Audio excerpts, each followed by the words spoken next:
ಹೋಗ್ತೇನೆ. 28ಕ್ಕೆ ನೀವೇ ಯಲಹಂಕದ ಕಾಂಗ್ರೆಸ್ ಅಭ್ಯರ್ಥಿ ಅನ್ನೋ ಮಾತುಗಳು ಕೇಳಿ ಬರ್ತಾ ಇದೆ ಸರ್. ನಿನ್ನೆ ಅದೇ ರೀತಿ ಅವ್ರು ಹೇಳಿದ್ದಾರೆ ವಿಶ್ವನಾಥ್. ಯಾವ ಪಕ್ಷದ ಅವರಿಗೆ ಮತಿ ಭ್ರಮಣೆ ಆಗಿರ್ಬೋದು.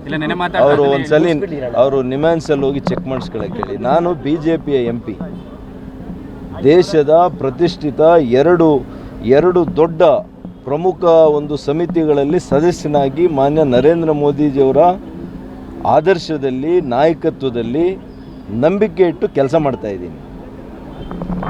ಇವರೆಲ್ಲ ನಾನು ಬಂದಿರೋದಕ್ಕೆ ಇವರು ಕೂಡ ಫಲಾನುಭವಿಗಳು. ಅದನ್ನು ಸುಮ್ಮನೆ ಲಘುವಾಗಿ ಮಾತಾಡೋದು ಬೇಡ.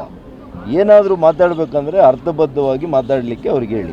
ಕಾಂಗ್ರೆಸ್ನವ್ರ ಜೊತೆ ಸೇರಿ ಕೆಂಪೇಗೌಡ ಜಯಂತಿ ಮಾಡಿದ್ದೀರಿ ಅಂತ ನೋಡ್ರಿ, ಒಂದು ಕಾರ್ಯಕ್ರಮ ಮಾಡಬೇಕು ಅಂತಂದರೆ ಪಕ್ಷಾತೀತವಾಗಿ ಮಾಡಿದ್ದೇವೆ. ನಾನು ಮೊದಲೇ ಹೇಳಿದ್ದೇನೆ, ಇದರಲ್ಲಿ ಜನತಾದಳ ಇದೆ, ಕಾಂಗ್ರೆಸ್ ಇದೆ, BJPಯ ಮುಖಂಡರು ಇದ್ದಾರೆ. ಒಂದು ಒಕ್ಕಲಿಗ ಸಂಘ ಅಂತಂದರೆ ಒಂದು ಪಕ್ಷಕ್ಕೆ ಸೇರಿರೋದಾ? ಅವರನ್ನು ಕರೆದ್ರೆ ಜೊತೆಗೆ ಮಾಡಬಹುದು. ಹೌದೌದು, ಮಾನ್ಯ ಕೃಷ್ಣಪ್ಪಣ್ಣವ್ರು ಕರೆದವ್ರೆ. ನಾನು ವೈಯಕ್ತಿಕವಾಗಿ ಪತ್ರ ಬರೆದಿದ್ದೀನಿ. ನನ್ನ PAಗೆ ಅವ್ರು ಏನೇನು ಮಾತಾಡಿ ಕಳಿಸಿದ್ದಾರೆ ಹೇಳ್ಬೇಕಾ? ಒಂದು ಮಾತು ಹೇಳ್ಬೇಕಾ? ಆ ಥರ ಅರೇ ಅವ್ರ ನಡತೆ, ಅವರ ಒಂದು ಮಾತು ಹೇಳಿದ್ರೆ ನನಗೆ ಸರಿ ಹೋಗಲ್ಲ. ಸರ್, ಈಗ ಅವರು ಫಸ್ಟ್ ನಡತೆಯನ್ನು ಸರಿ ಮಾಡ್ತಾರೆ. ಸುಧಾಕರ್ ಅವರು ಯಲಹಂಕಕ್ಕೆ ಬಂದಿದ್ದಾರೆ, ಆಗ ನಾವು ಯಲಹಂಕದಿಂದ ಚಿಕ್ಕಬಳ್ಳಾಪುರಕ್ಕೆ ಬಂದಿದ್ದೀವಿ ಅಂತ ಒಂದು ಟಾಂಗ್ ಸರ್. ನಾನು ಅಧಿಕೃತವಾಗಿ ಬಂದಿದ್ದೀನಿ MP ಆಗಿ. ಯಲಹಂಕ ಏನು ಯಾರು ಪಿತ್ರಾರ್ಜಿತ ಸ್ವತ್ತ? ಅದು ನನ್ನ ತಾಯಿ ಹುಟ್ಟೂರ್ರಿ. ಇದು ಆ ಥರ ಬಂದ್ರೆ ನನ್ನ ತಾಯಿ ಹುಟ್ಟೂರು ಯಲಹಂಕ. ಆಮೇಲೆ ಎಲೆಕ್ಟೆಡ್, ಅವ್ರಿಗಿನ್ನ ಹೆಚ್ಚು ಮತಗಳು ನನಗೆ ಕೊಟ್ಟಿದ್ದಾರೆ. ಅವ್ರಿಗಿನ್ನ ಹೆಚ್ಚು ಮತ ಬಂದಿದೆಯಾ ಇಲ್ವಾ ನನಗೆ MP ಆಗಿ? ಮತ್ತೆ ನಾನು ಅಧಿಕೃತವಾಗಿ ಬಂದಿದ್ದೀನಿ, ನಾನೆಲ್ಲೋ ಅನಧಿಕೃತವಾಗಿ ಬಂದಿದ್ದೀನ? ಒಬ್ಬ ದೇಶದ ಲೋಕಸಭಾ ಸದಸ್ಯನಾಗಿ ಯಲಹಂಕಕ್ಕೆ ಬರೋದು ನನ್ನ ಕರ್ತವ್ಯ.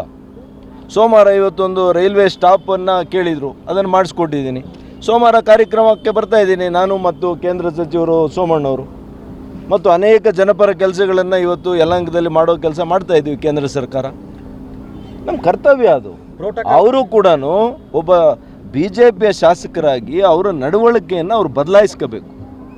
ಅವ್ರು ಮಾಡೋ ಕಾರ್ಯಕ್ರಮಗಳಲ್ಲಿ BJP MP ಅಪ್ಪ ಇಲ್ಲಿರೋದು, ಬೇರೆ ಪಕ್ಷದ MP ಅಲ್ಲ ಅಂತೇಳಿ ನಮಗೆ ಸಹಕಾರ ಕೊಟ್ಟು ನಮ್ಮನ್ನು ಜೊತೆಯಲ್ಲಿ ಕರ್ಕೊಂಡು ಹೋಗುವಂಥ ಕೆಲಸ ಸ್ಥಳೀಯ ಶಾಸಕರು ಮಾಡಬೇಕು. ವಯಸ್ಸಿನಲ್ಲಿ ಹಿರಿಯರಿದ್ದಾರೆ, ಅನುಭವದಲ್ಲಿ ಹಿರಿಯರಿದ್ದಾರೆ. ಆ ಬುದ್ಧಿಯಲ್ಲಿ ಮಾತ್ರ ಸ್ವಲ್ಪ ಹೆಚ್ಚು ಕಡಿಮೆ ಆಗಿದೆ.